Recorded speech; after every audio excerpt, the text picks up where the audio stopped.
E hoje nós vamos fazer a parte 2 do estudo sobre sentimento de culpa. Vamos fazer leitura bíblica no Salmo 32 e depois vamos ler um texto em 2 Coríntios, capítulo 7. Vamos primeiro com o Salmo 32.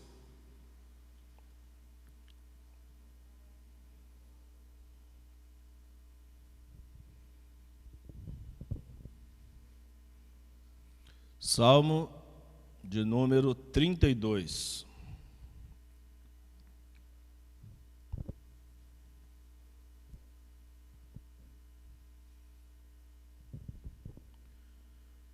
Diz assim a palavra de Deus: Bem-aventurado aquele cuja iniquidade é perdoada, cujo pecado é coberto. Bem-aventurado é o homem a quem o Senhor não atribui iniquidade, e em cujo espírito não há dolo. Enquanto calei os meus pecados, envelheceram os meus ossos, pelos meus constantes gemidos todo dia, porque a tua mão pesava dia e noite sobre mim, e o meu vigor se tornou em sequidão de estio. Confessei-te o meu pecado, e a minha iniquidade não mais ocultei. Disse: confessarei ao Senhor as minhas transgressões, e tu perdoastes a iniquidade do meu pecado. Sendo assim, todo homem piedoso te fará súplicas em tempo de poder encontrar-te.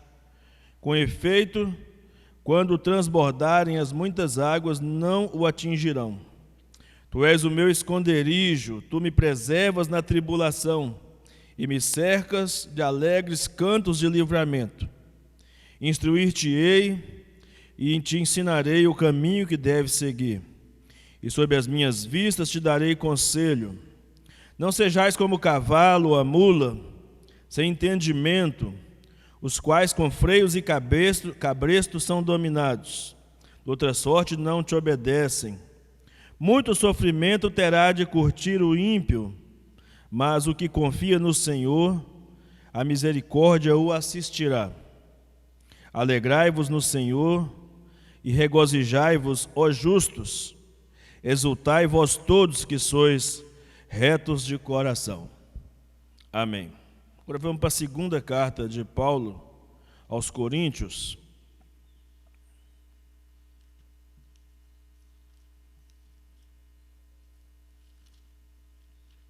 Capítulo 7.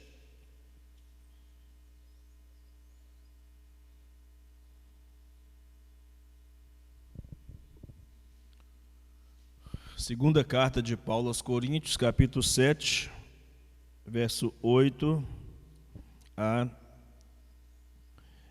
até o verso 10.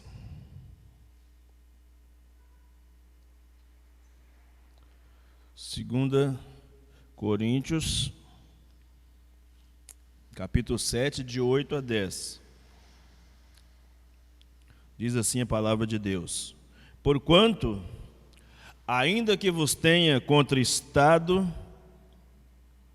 com a carta, não me arrependo, embora já me tenha arrependido. Vejo que aquela carta vos contristou por breve tempo.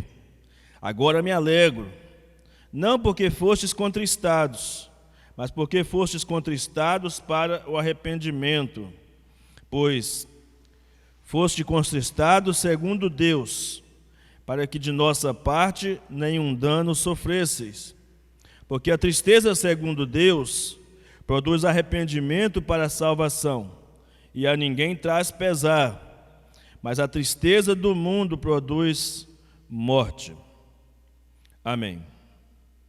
Nosso Deus e nosso Pai, te damos graças nessa manhã pela Tua palavra e te pedimos, ó Deus, que ela trabalhe em nosso coração, na medida que nós possamos compreendê-la, aplicá-la na nossa vida diária e ajudar outras pessoas que porventura estejam enfrentando algumas dificuldades, alguns problemas espirituais, emocionais, que possamos conduzir essas pessoas no conhecimento da Tua palavra, no conhecimento da verdade, ó Pai.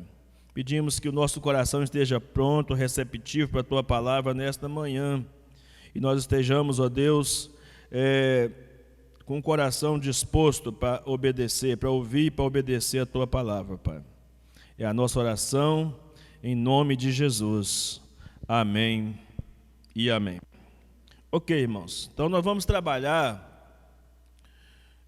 nessa segunda parte do sentimento de culpa, falar sobre algumas características do sentimento de culpa, e identificar, esse sentimento de culpa como falso ou como verdadeiro, e como que nós devemos agir, como devemos nos comportar conosco mesmo e também com as pessoas a quem nós formos ajudar a vencer essas questões do sentimento de culpa.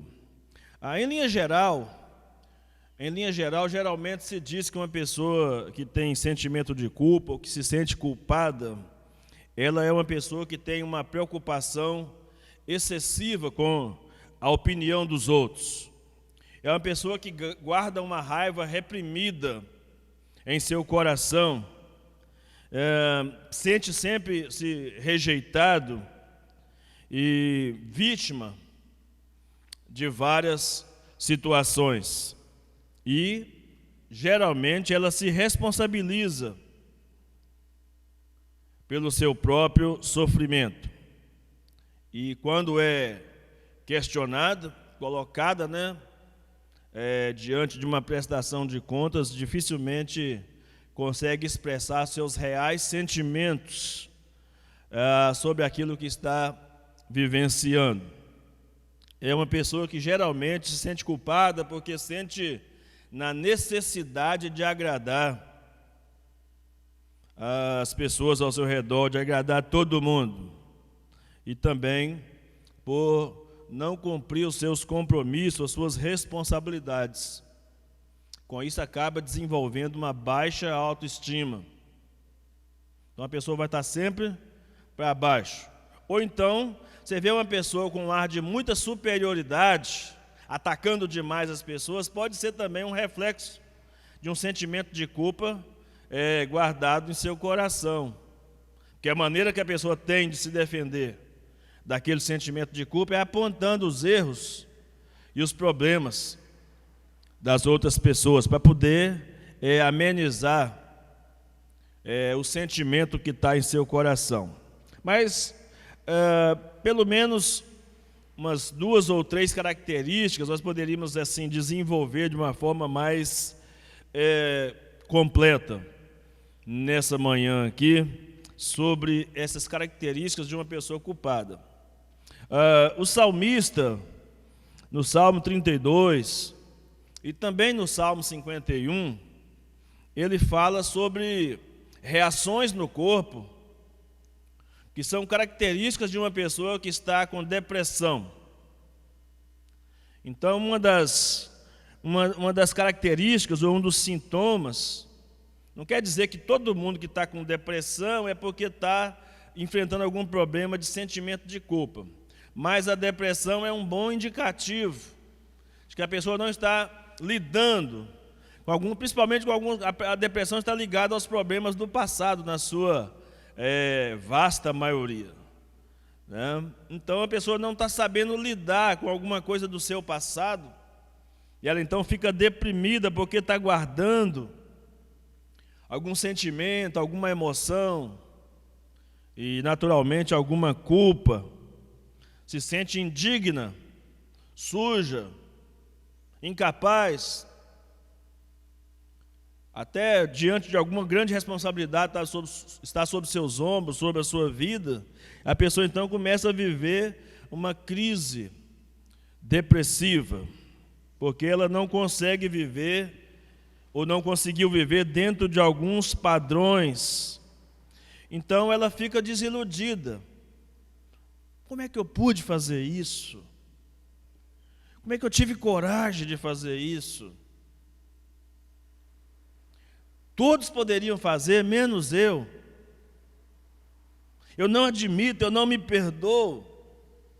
E uma pessoa que muitas vezes até já confessou o seu pecado a Deus, mas ela tem um sentimento tão uma baixa autoestima tão acelerada com o sentimento de culpa que ela não consegue se perdoar a si mesmo.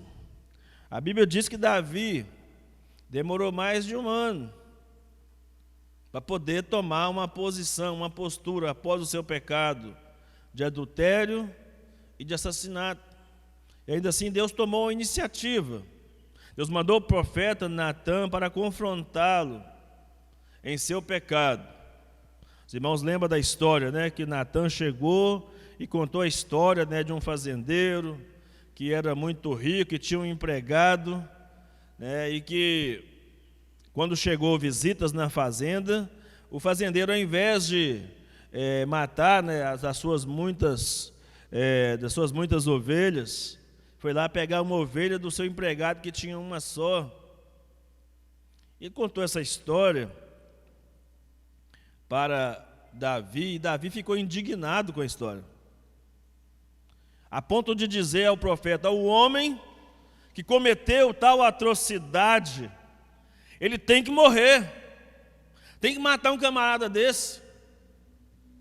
É aí que o pecado é confrontado. O profeta volta para o rei Davi e diz: esse homem, rei, é você. Aí a ficha caiu, né? Quando o pecado é confrontado e direcionado por Deus, esse confrontamento, ou essa confrontação, o pecado então é curado, ele é restaurado, aquela pessoa é restaurada. Mas até então, o Salmo 32 descreve aqui situações terríveis, o Salmo 51 também. O salmista, né, o rei, chega a dizer que ele perdeu a alegria da salvação. Não se sentia mais feliz de ser o rei, de ter sido chamado por Deus, ter sido escolhido por Deus. Ele se sentia frustrado. E quando ele é chamado ao arrependimento, aí uma das coisas que ele quer inicialmente é que a alegria da salvação lhe fosse restituída. Esse era um desejo do coração do rei. Então, irmãos, a pessoa que está enfrentando sentimento de culpa e desenvolve um quadro de depressão, ela começa a se esconder, ela começa a se menosprezar, a ficar desiludida, ter a sensação constante de que Deus e de que os outros estão irados contra ela. A pessoa sempre fica desconfiada, mesmo que as outras pessoas não saibam dos seus problemas, das suas dificuldades, das suas limitações. E essa ira, essa preocupação com a ira e o desânimo que bate, né, ou que abate sobre a pessoa, acaba por causar esse estado depressivo, um estado de infelicidade, né? Tanto que uma das primeiras coisas que o rei quer do Senhor é que ele restitua o júbilo e a alegria perdidos. Fico imaginando aquele rei que era tão festivo,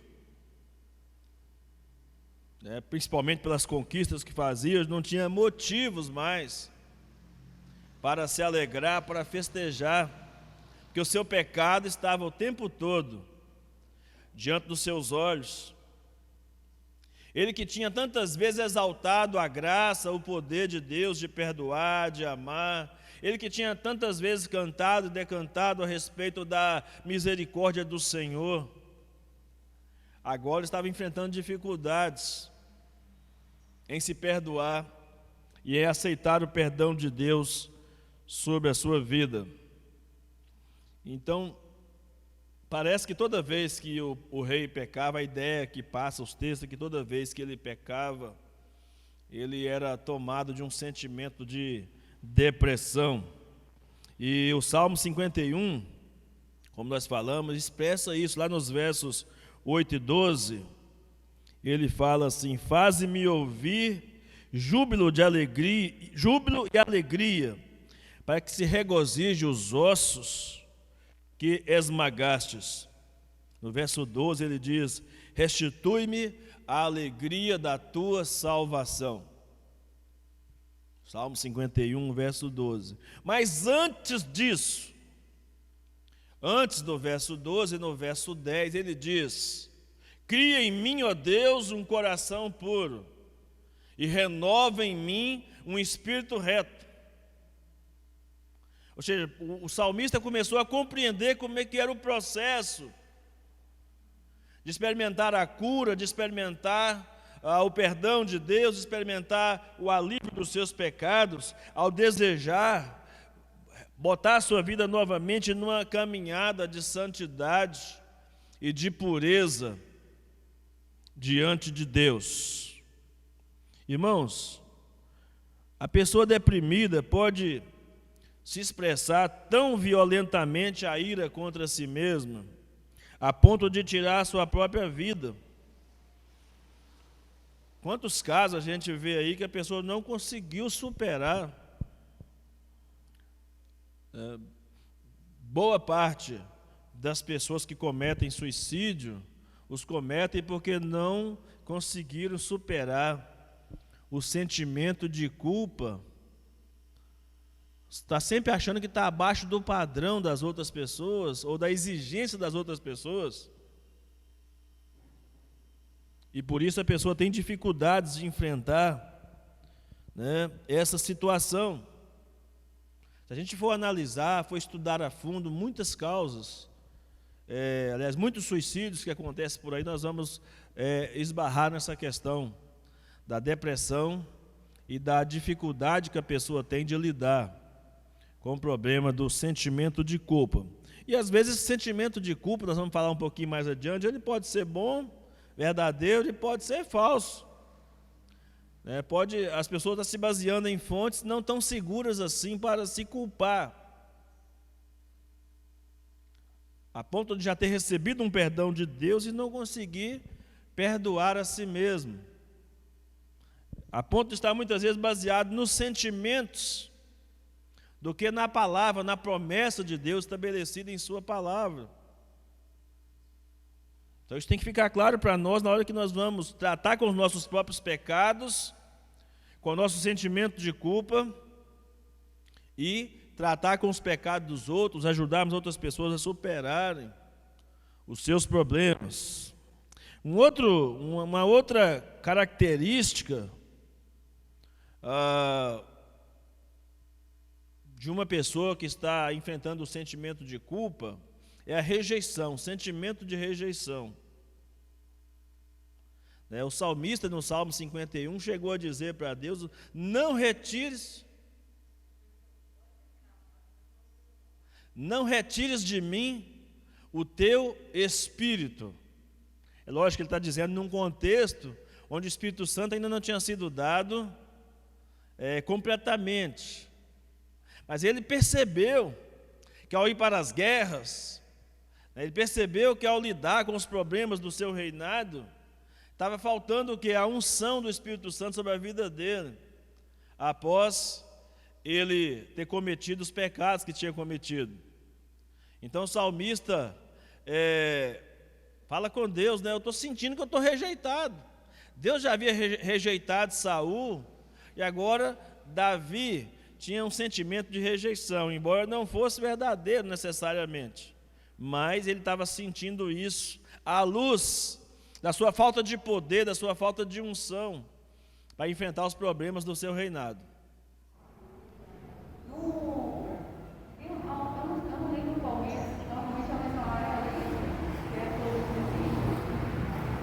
sobre suicídio, é o mês que o pessoal coloca cor de amarelo. Eu li sobre correspondente às pessoas que ficam falando que vai se suicidar, né? E aí a gente tem na cabeça da gente que é assim, quando fala é porque não vai, que quer suicidar vai lá e faz. E eu vi que normalmente a maioria das pessoas que falam que vai se suicidar se faz, vai lá e faz mesmo. Se pelos seus estudos isso é verídico. Porque a gente tem na cabeça da gente que a pessoa quando fala é que ela não vai. E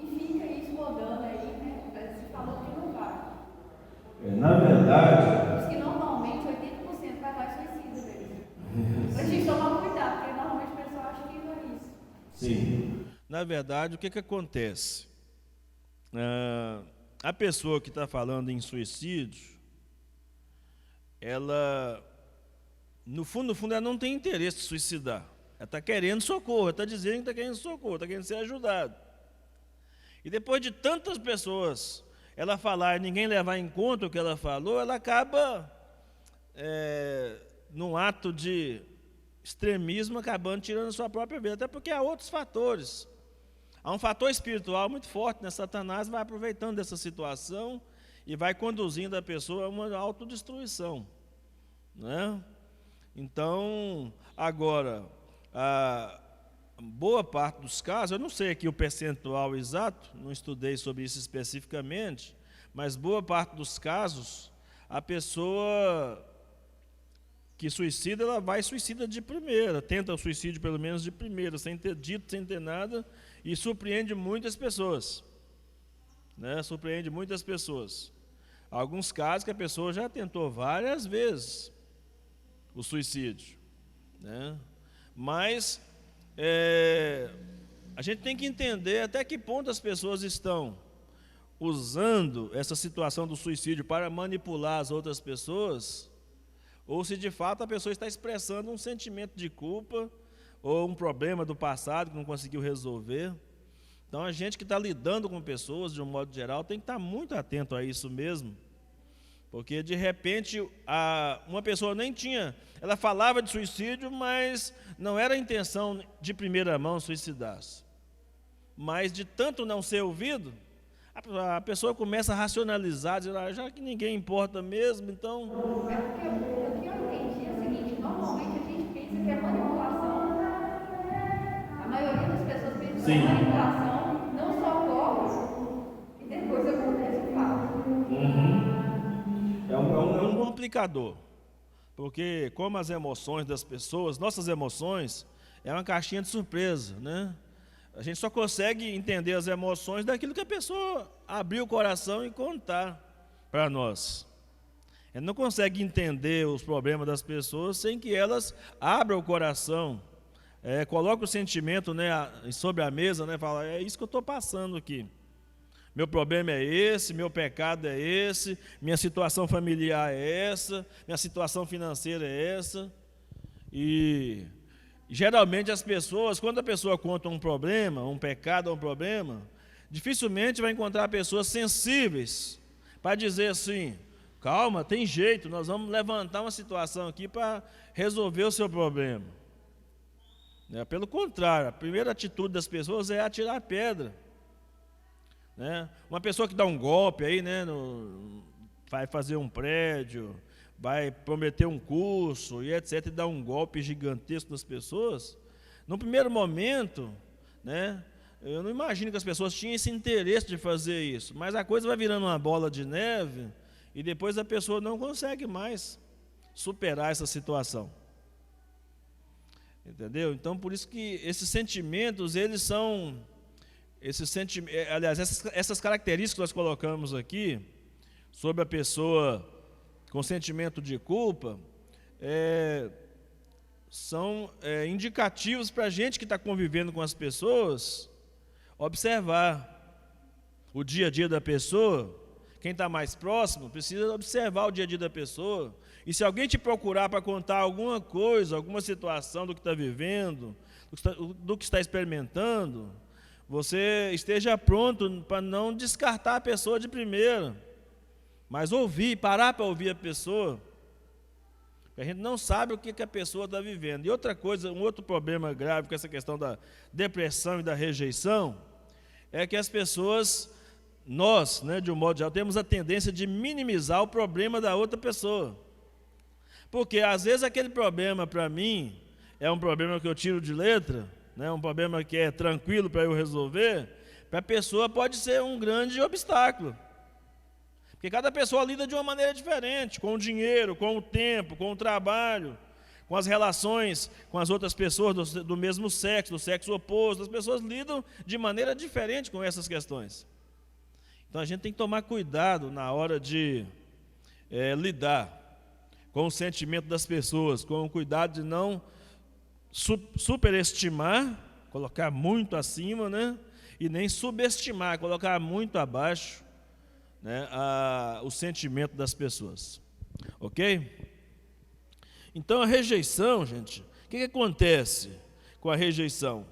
E que pode levar a pessoa a um suicídio nesse sentido, né? Que a pessoa começa a contar o problema, começa a achar que não é digna da companhia das outras pessoas, começa a achar que tudo de mal acontece só com ela, todas as coisas ruins. Então a pessoa está muito propensa a ser tentada pelo inimigo. E às vezes são pessoas boas, mas que ficaram vulneráveis, porque desenvolveu um sentimento de culpa e não soube lidar com ele, ou não teve um entendimento bíblico sobre a questão, se uma pessoa é cristã, por exemplo, ou não teve alguém para lhe aconselhar adequadamente. E às vezes vão em psicólogos, psicanalistas não cristãos, às vezes dão um conselho para aquela pessoa que faz a pessoa entrar em conflito, porque dão um conselho contrário ao que diz a palavra de Deus. Infelizmente acontece isso, né? Uma pessoa que estava reclamando de problemas no seu casamento, ao invés de ser aconselhada por um psicólogo a resolver, né, tentar abrir uma porta de diálogo com o seu cônjuge, tentar resolver, ela é aconselhada a arrumar uma aventura extraconjugal. Para fazer o quê? Para apimentar a relação e fazer com que a pessoa se sinta amada, se sinta valorizada. Aquilo que você não sente em casa, no seu cônjuge, você encontra uma pessoa para te dar. E na verdade a gente sabe que isso na prática funciona mesmo, só que é contrário à palavra de Deus. Deus não permite, Deus não autoriza. Eu costumo falar com muitas irmãs ou irmãos que a gente tem a oportunidade de conversar, falo, se você não der atenção para o seu marido, o que vai acontecer? Uma estranha vai dar. Se você não der atenção para a sua esposa, um estranho vai dar. Se você não der atenção para os seus filhos, um estranho vai dar. Entende? Então funciona, o mundo tem suas armas, Satanás tem suas armas, e funciona mais ou menos assim. Mas são procedimentos contrários à palavra de Deus. A psicologia, a psicanálise precisa ser desenvolvida para nós cristãos à luz da palavra de Deus. Senão, fica somente o conselho humano em conflito com o que a Bíblia diz. E foge dos nossos padrões cristãos. E aí o que acontece? Uma pessoa que tem uma boa formação cristã, que vai no psicólogo e recebe um conselho que ela tem que ter um caso extraconjugal, por exemplo, ela entra em crise, porque ela vai estar em conflito da sua fé, do que tudo que ela aprendeu até então, com um conselho de um especialista a respeito de como ela iria resolver aquele problema. Esses casos, geralmente, de problemas familiares, são orientados na psicologia para que seja feita terapias familiares, ou terapia conjugal, ou terapia familiar. Ao invés de você, não estou dizendo que todos os psicólogos agem dessa maneira, não é isso, não pode interpretar dessa forma, mas estou dizendo que é uma possibilidade de receber um conselho, uma orientação de que não é da forma como a Bíblia diz, mas sim da forma como o psicólogo, o psicanalista tal acha, pensa e orienta. E geralmente, em alguns casos, são pessoas que não têm relacionamento com Deus. Então não vai dar um conselho bíblico, né? Algumas pessoas acham que é incompatível, mas não é. Psicologia e psicanálise não são incompatíveis com o que a Bíblia diz, né? Mas ela precisa ser desenvolvida à luz da palavra de Deus. A Bíblia fala o tempo todo sobre psicologia, sobre psicanálise, não usando esses termos, claro, como também não usa termo como escatologia. A Bíblia não fala sobre trindade, né? A palavra trindade. Mas você lendo as escrituras, você percebe ali que é daquele assunto que a Bíblia está tratando. Mas a gente precisa entender isso, para que a gente coloque em prática no dia a dia, tanto para o nosso próprio bem, quanto para o bem das pessoas que estão ao nosso redor, né? Porque senão a pessoa crê no sentimento que ela está tendo, ela começa a se amargurar, começa a sentir uma forte pressão desse sentimento de culpa, que acaba agindo de maneira contrária. Um outro sentimento muito comum, aliás, uma outra reação, uma outra característica muito comum ao sentimento de culpa é o medo. O medo é um mecanismo, na maioria dos casos, de defesa, mas pode ser um mecanismo também de aprisionamento das pessoas. O medo é terrível nesse aspecto, porque a pessoa culpada começa a ter um sentimento de catástrofe, começa a ter um sentimento de perseguição, né?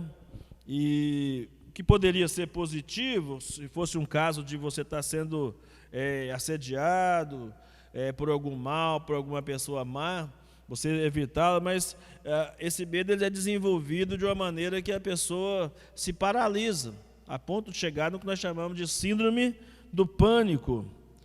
E esse medo pode ser um medo momentâneo, como de alguém, por exemplo, que foi pego roubando, uma criança que foi pega roubando alguma coisa, e ela toma aquele susto, aquele medo, né? É tomado, né?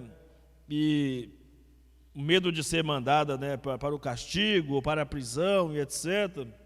E pode ser aquele medo que vai desenvolver por muito tempo na vida da pessoa, tornando-se uma ansiedade prolongada. Porque se a depressão é uma questão do sentimento com relação ao passado, a ansiedade é com relação ao futuro. Então o medo pode produzir isso. Despertar é o medo que faz uma pessoa acordar à meia-noite ou na madrugada, apavorado, com medo de alguma coisa, sonhar um sonho à noite assim, ficar perturbado a ponto de não conseguir dormir, passar o dia inteiro pensando naquele sonho, né? O medo ele vai paralisando a pessoa aos poucos, a ponto da pessoa não conseguir sair, não conseguir se relacionar mais com ninguém. Agora, qual que é o caráter básico desse sentimento de culpa? Então, diante desses exemplos que nós demos aqui a respeito do sentimento de culpa, que pode ser a causa número 1 dos problemas, das desordens psicológicas, emocionais e espirituais, o que de repente faz uma pessoa que aparentemente, aos nossos olhos, uma pessoa muito consagrada na igreja, de repente a pessoa some, desaparece, a pessoa se anula completamente, apaga-se espiritualmente, né? Está muito ligado a essas questões do sentimento de culpa. Um marido, né, que tem um problema extraconjugal, ele vai ter problemas muitas vezes, vai ter incapacidade, começa a pensar até que está impotente sexualmente, mas na verdade é o sentimento de culpa que está barrando ele na relação com a sua esposa, né? Ele acha-se indigno, por causa do pecado que cometeu, acha-se indigno de desfrutar do prazer, do relacionamento conjugal, e o sentimento de culpa dele pode estar ligado à sua infidelidade conjugal, ou também a uma infelicidade crônica de estar vivendo com aquela pessoa e no coração alimentou uma ideia, né, na mente alimentou uma ideia de que casou com a pessoa errada, por exemplo. Então, às vezes a pessoa começa a se culpar por isso, de ter aquela sensação de que casou com a pessoa errada e começa a se sentir infeliz. E, por outro lado, esse sentimento de culpa ou de desordem emocional faz a pessoa ser uma pessoa desorganizada e a ponto de gastar um caminhão de dinheiro, por exemplo, para ir num parque de diversões, e depois que gastou todo o dinheiro, ele fica mais culpado ainda, porque ela não consegue se divertir, porque no meio da diversão descobre que ela não é merecedora daquele prazer, daquela alegria, daquela diversão. Aí o que acontece? Fica ainda mais afundado nas suas crises pessoais e existenciais. De vez em quando alguém fala, né, eu já falei isso também algumas vezes, mas geralmente em torno de brincadeira, mas são brincadeiras que às vezes são sérias para a vida de muitas pessoas. A pessoa fala, quer ver uma coisa me relaxar? É poder estar com cartão de crédito, ir lá no shopping, fazer umas compras boas, né? De vez em quando alguém fala isso, vou lá comprar. Só que daí a pouco, 30 dias em diante, o problema está todo estabelecido de novo. Naquele momento da compra é uma maravilha, você chega com aquela sacolada em casa, né? Isso leva muitas pessoas a terem um comportamento, né, agressivo nas compras. Pode estar sendo revelado aí um sentimento de culpa muito forte aí. Então, pelo fato das pessoas pecarem, do ponto de vista bíblico, irmãos, é óbvio que o sentimento de culpa será sempre o grande problema na raça humana. Alguns psicólogos sustentam essa ideia, né, como Paul Tournier, Gary Collins, mais conhecidos, né, os americanos mais conhecidos nessa área. Aqui no Brasil eu tenho pouca referência, né, nessa área aqui das emoções das pessoas, mas geralmente os livros de aconselhamento cristão que nós temos hoje, ou pelo menos que eu estudei na época do seminário, que ainda tenho em minhas consultas, são de americanos, né, que escreveram algumas coisas, conselheiros cristãos, Gary Collins, Paul Tournier, né, eles são de ideia de que o sentimento de culpa é um sentimento da raça humana, né, está inerente, faz parte da estrutura da raça humana. O ser humano já nasce com essa estrutura, com essa predisposição, está biologicamente arraigado com essa predisposição de viver ou de experimentar esse sentimento de culpa. Então, diante disso, é preciso que a gente entenda que o indivíduo que fica arrasado, né, pelo sentimento de culpa, geralmente ele se culpa pelo seu procedimento, escolhendo fazer o que é deliberadamente errado e que ele sabe que é errado, e isso vai trazer uma perturbação mental e emocional dentro de si, o que vai trazer um descontentamento.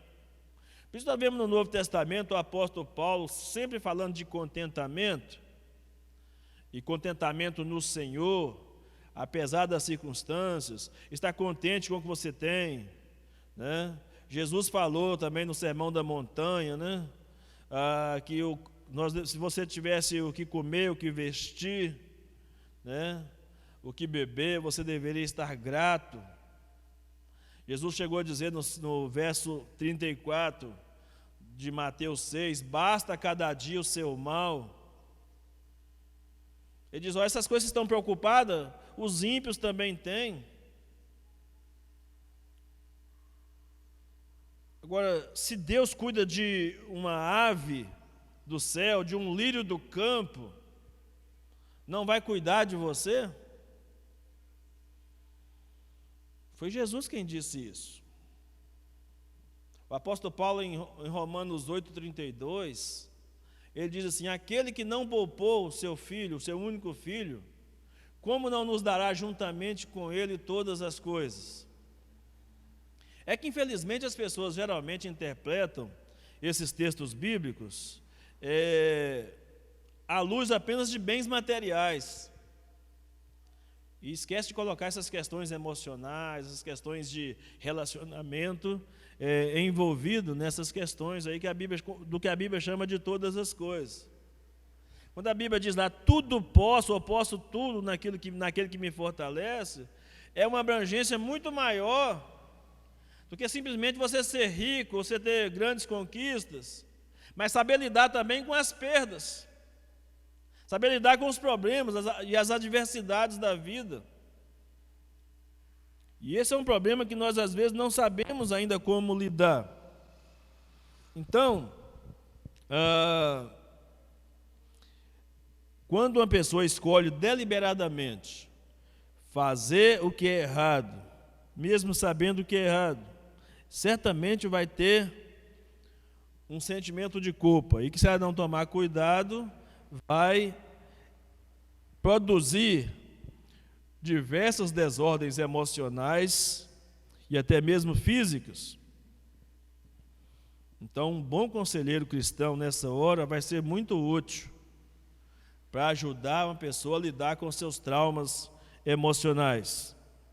Então, são várias opiniões de psicólogos, de psicanalistas não cristãos, como eu disse ainda há pouco, que vão na contramão do ensinamento bíblico. Por isso que o cristão precisa reafirmar que o sentimento de culpa é uma emoção humana normal e apropriada. O que não é normal é a forma como eu conduzo o meu sentimento, como é que esse sentimento me coloca para baixo, ao invés de me trazer para mais perto de Deus. É na forma como lidar com o sentimento. Porque o sentimento de culpa, em várias situações, ele é extremamente benéfico. Por exemplo, numa sociedade civil, um camarada que comete um crime, que comete alguma atrocidade, alguma coisa que fere o contexto social, de um modo geral, ele precisa se sentir culpado pelo mal que ele cometeu. A sociedade. Uma pessoa que vai na sua casa e rouba, por exemplo, antes dela fazer um mal a você especificamente, ela está fazendo um mal social. Porque a pessoa rouba lá, mas ela causa um pânico geral no bairro, na cidade. Um assassinato que é cometido, ele traz uma comoção de modo completo na sociedade.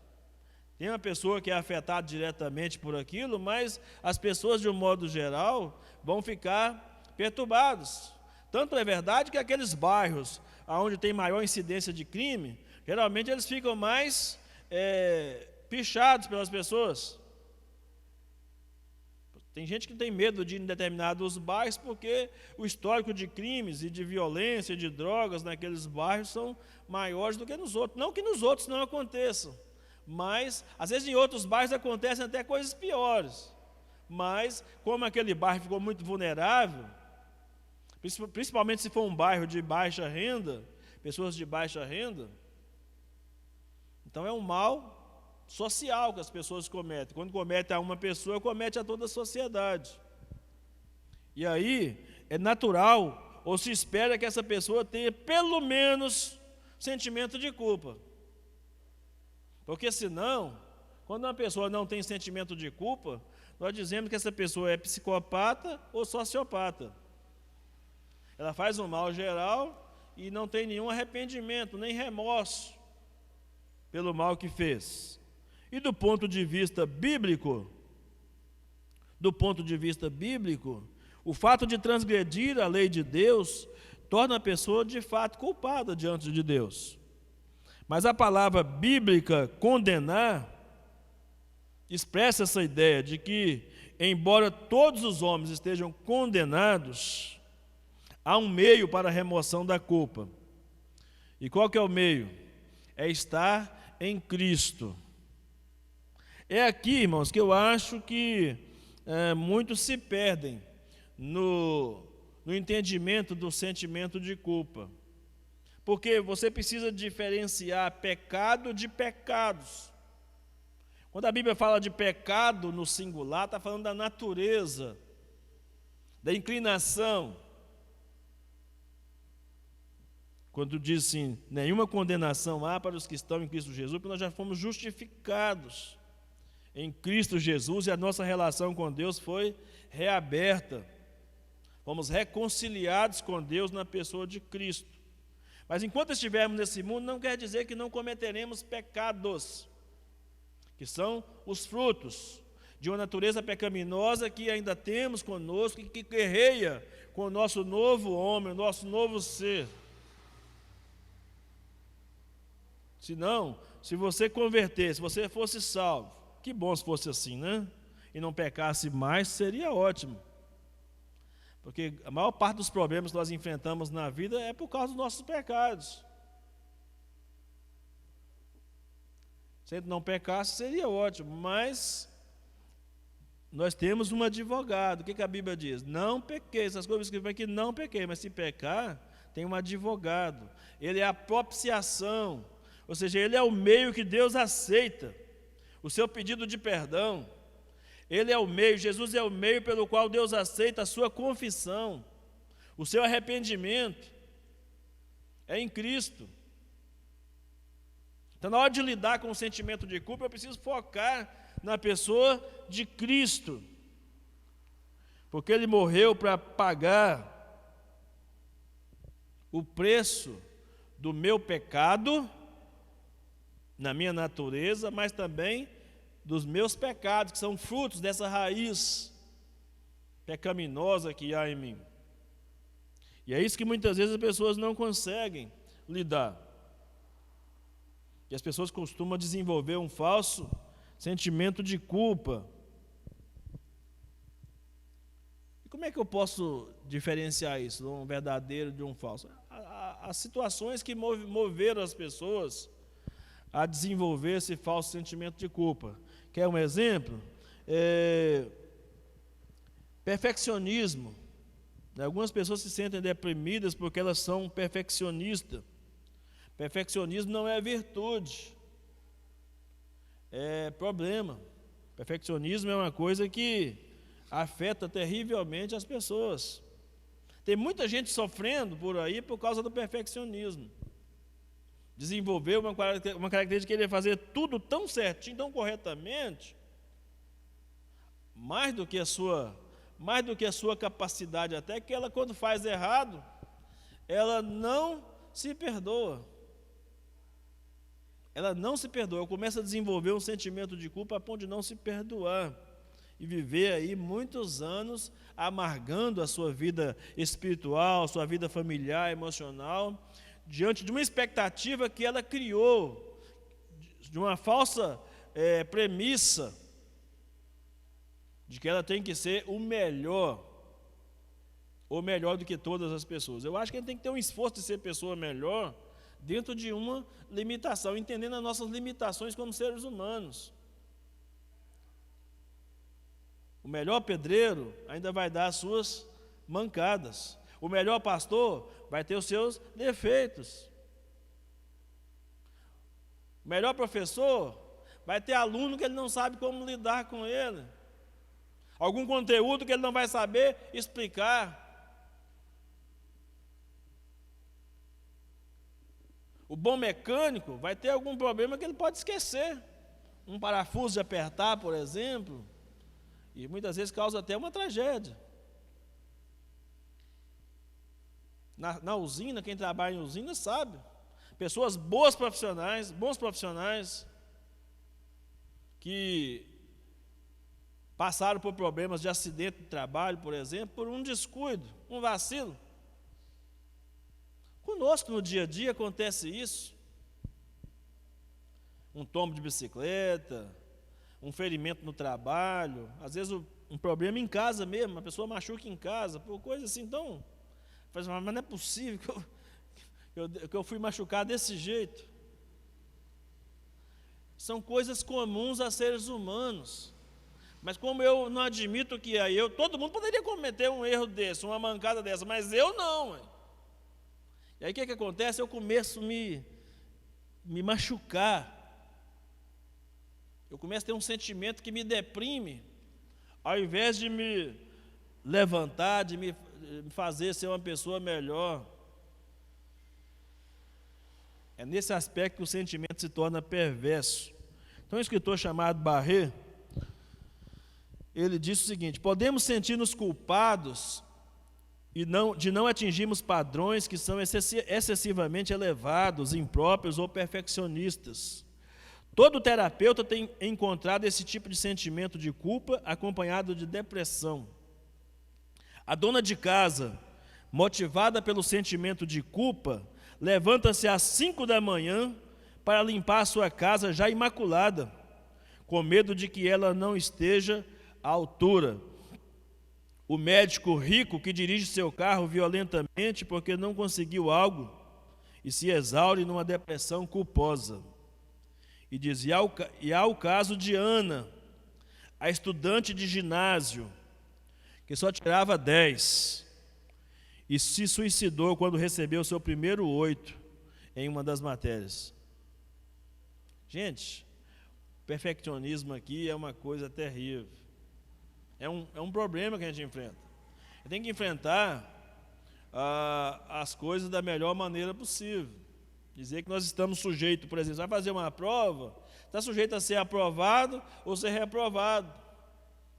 Muitas vezes a reprovação pode até ser um indicativo de que não é para aquela situação que você foi chamado para executar. Mas pode ser um combustível também para você fazer, eu preciso lutar.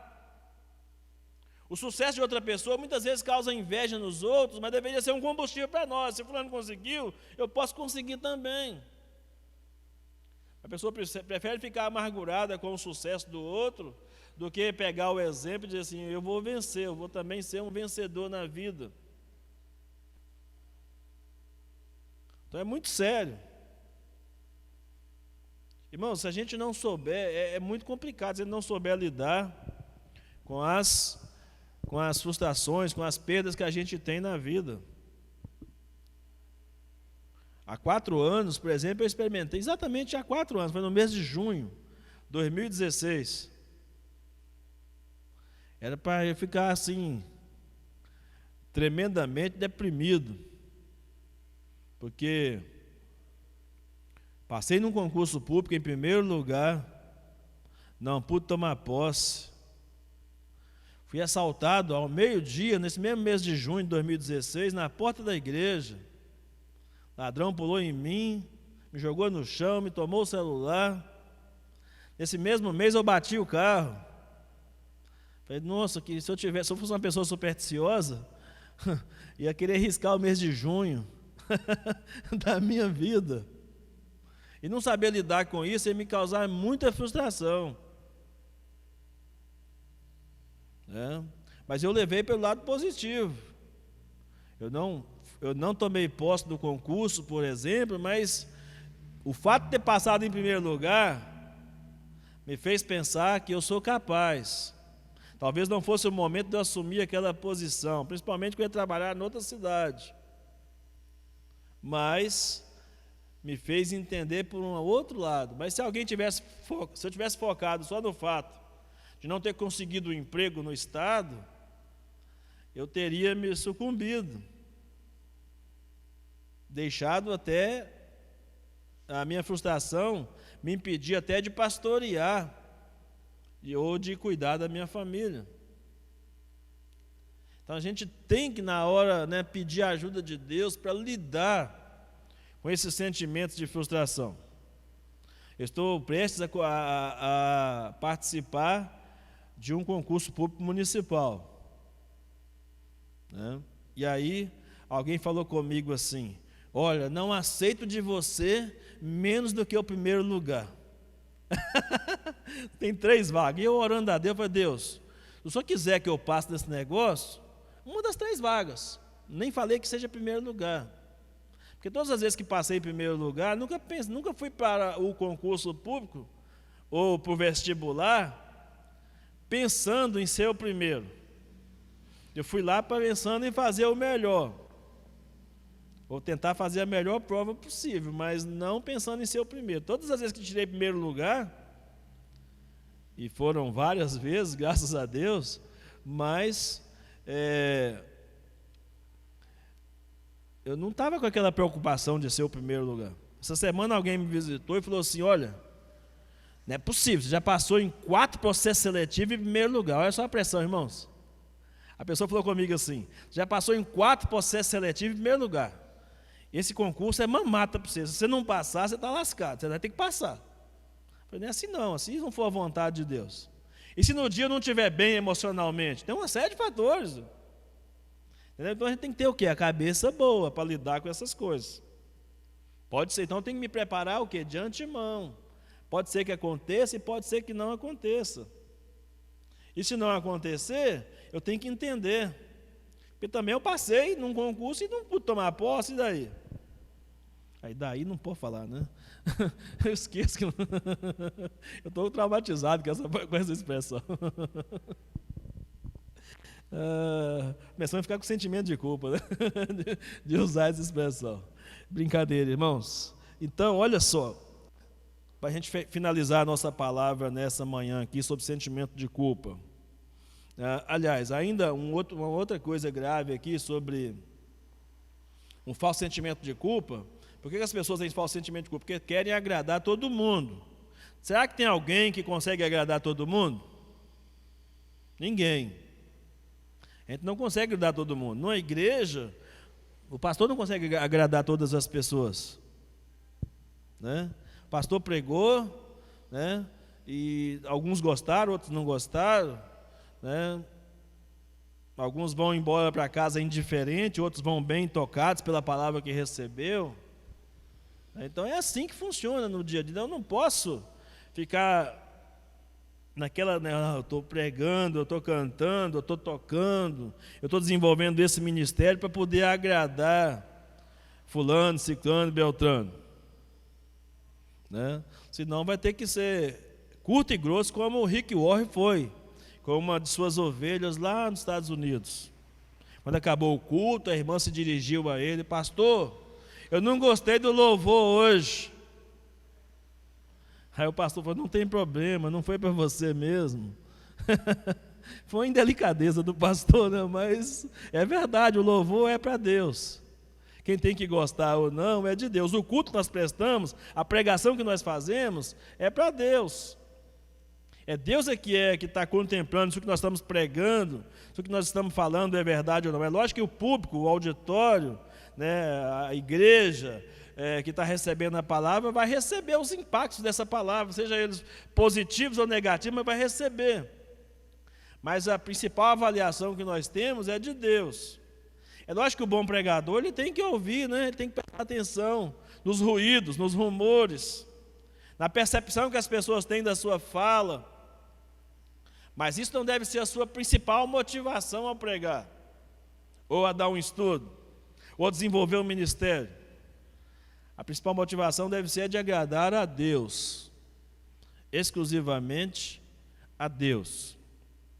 Em agradando a Deus, você conseguindo atingir o coração das pessoas, glória a Deus. Se não conseguir agradar o coração das pessoas, mas você está em sintonia com o que Deus colocou no seu coração, glória a Deus também. Porque no final de tudo, Deus é quem vai julgar as intenções do nosso coração. Então a sensação que as pessoas têm de desagradar, acho que eu desagradei fulano, ciclano, beltrano e tal, isso aí vai gerar um falso sentimento de culpa nas pessoas também. Isso é muito sério. Enfim, para a gente tratar isso, irmãos, primeira coisa, encarar como sentimento de culpa uma coisa normal, embora ele pode levar a pessoa por um caminho de um falso sentimento de culpa, mas a gente vai ter que saber identificar o falso sentimento de culpa do verdadeiro sentimento de culpa. É no dia a dia, é quanto mais você se aperfeiçoa nessas coisas, que você vai identificando o que é falso, o que é verdadeiro nos sentimentos que as pessoas demonstram diante dos vários acontecimentos do dia a dia, da família, da igreja, da sociedade, de um modo geral. O apóstolo Paulo nos dá uma dica muito interessante, que nos ajuda bastante a identificar um sentimento de culpa verdadeiro e falso. O texto que nós lemos em 2 Coríntios, capítulo 7, de 8 a 10, é talvez uma das melhores pistas que nós temos sobre esse tipo de avaliação que nós fazemos. Por quê? Porque Paulo diz o seguinte, que o sentimento de culpa verdadeiro, ele é movido por um arrependimento sincero que nos leva para Deus. O sentimento de culpa falso é movido por um remorso. É diferente, remorso é diferente de arrependimento. Remorso é só a pessoa sentir que fez o que fez, mas ela não se arrepende, ela fica frustrada porque ela não poderia ter feito, mas ela não se arrepende do que fez. Ela sente o peso daquele mal que ela cometeu, porque ela está pensando no que as pessoas vão pensar sobre ela.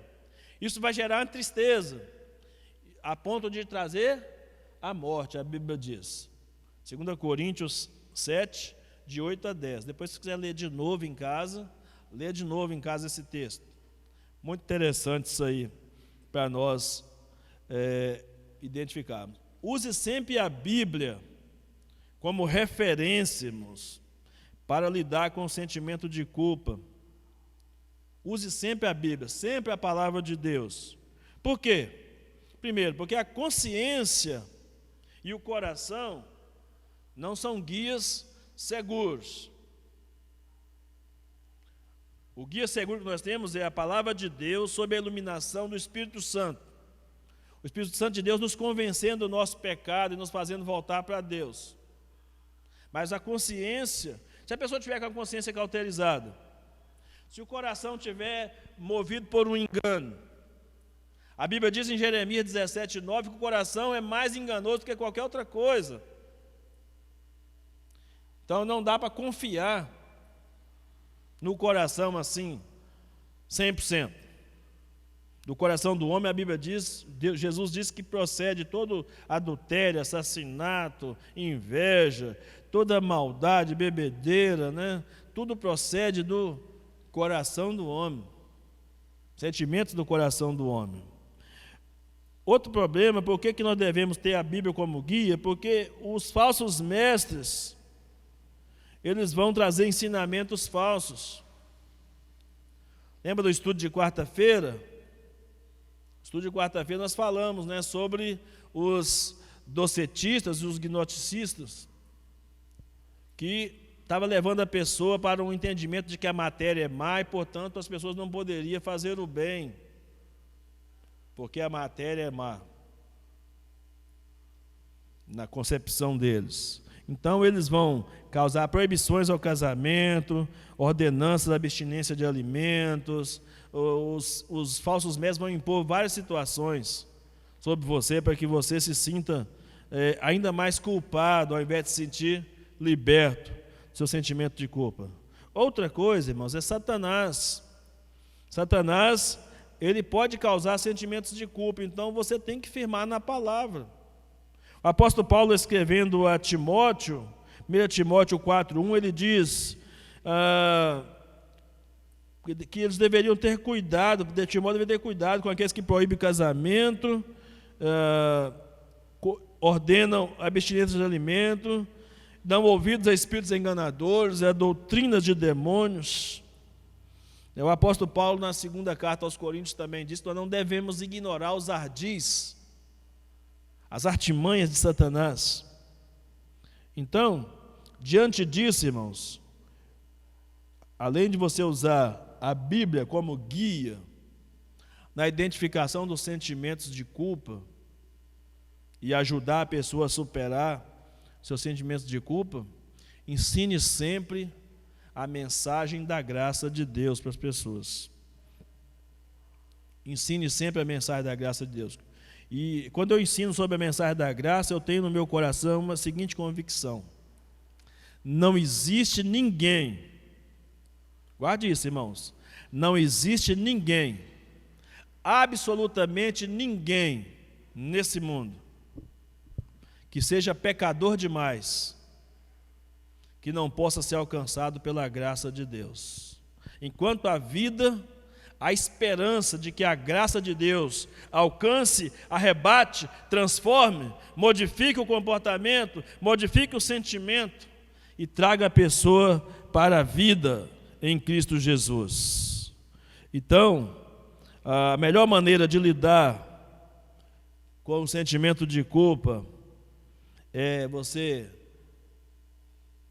entender que ele é normal, você não atribuir coisas que a Bíblia não diz, né, ou que a Bíblia não menciona, usar a Bíblia, né, como referência para você identificar o sentimento verdadeiro, o sentimento falso, demonstrar graça na relação com as pessoas, ensinar a graça de Deus às pessoas, dizer para essa pessoa que você aceita ela do jeito que ela é uma maneira de você comunicar graça sobre essa pessoa. Aceitação. Deus nos ama, mesmo sabendo que nós somos falhos e limitados, Deus nos amou. A Bíblia diz em Romanos 5,8, Deus prova o seu amor para conosco em que Cristo morreu por nós, sendo nós ainda pecadores. Não é pelo que nós somos, é pelo que Ele é. Deve ser essa a firmeza da nossa conduta, do nosso comportamento. E não deve ser o sentimento de culpa, o nosso mover em direção a Deus. Embora ele pode ser usado em algum determinado momento, mas deve ser o nosso amor a Deus, a nossa gratidão a Deus, que deve nos mover em direção a Ele. Então, a melhor maneira de lidar é reconhecer que ele existe, não ignorar, reconhecer que o sentimento de culpa existe, não ignorá-lo, aceitar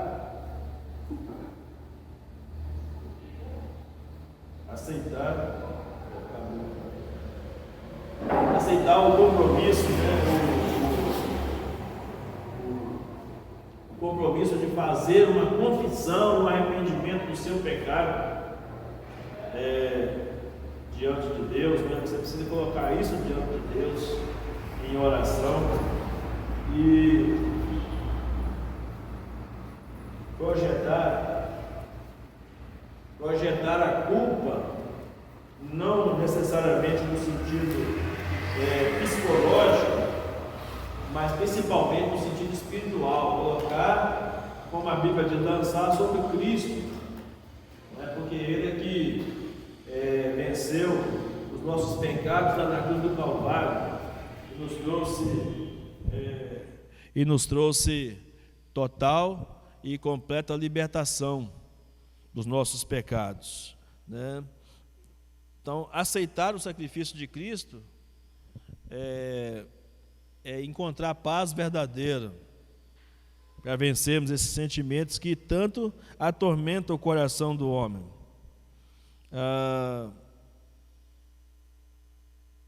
Entender que o sacrifício de Jesus significa aceitar também a proposta ética, moral e espiritual, ou seja, os efeitos desse sacrifício de Cristo para vencer o pecado e para vencer a culpa pelo pecado que nós sempre vamos deparar ou enfrentar no dia a dia.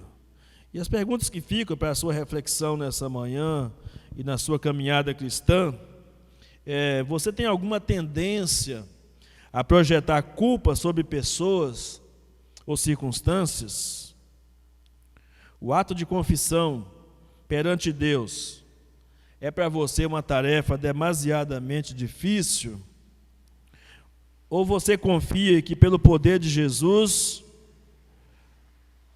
o Todo-Poderoso vai libertar você da culpa, sem que você faça nenhum tipo de confissão e nem arrependimento? Você tem a impressão de ser culpado constantemente, ou ser culpado de algo que você desconhece? É uma culpa objetiva ou é uma culpa subjetiva? É uma culpa real ou é uma culpa falsa? Você acredita ser possível viver sem culpa do pecado? De que maneira nós vivemos sem culpa do pecado? Quando nós concentramos a nossa vida à luz da palavra de Deus. Porque o Espírito Santo vai nos conduzir sempre a um arrependimento sincero e verdadeiro em Cristo Jesus, nosso Senhor. Amém?